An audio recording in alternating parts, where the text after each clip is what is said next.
Apibūdinti Jaroslavo Melniko kūrybai literatūros kritikai dažnai vartoja mokslinės fantastikos, magiškojo realizmo, o kartais ir filosofinių pasakų terminus. O kaip pats autorius skaitytojams pristatytų naująją knygą Kelias į rojų?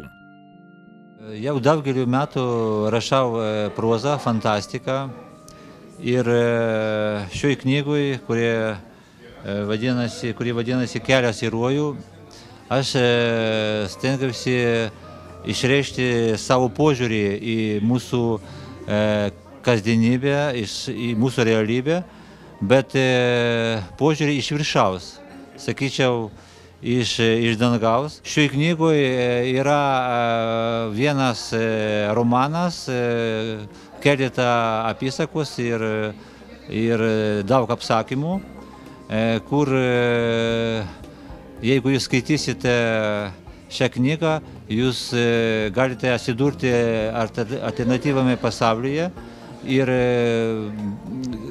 geriau suprasti savo kasdieninį gyvenimą. Bet argi mes negyvename fantastikos pasaulyje? Knygoje Kelias į rojų Jaroslavas Melnikas klausė skaitytojų.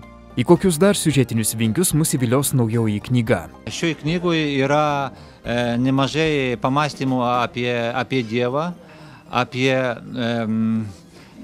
mistiką, kadangi mes gyvenam pasaulyje, kuris negalvoja apie tiesą, apie tai, kad mes skrendam šią akimirką kartu su mūsų mažu rutuliuku visatoj.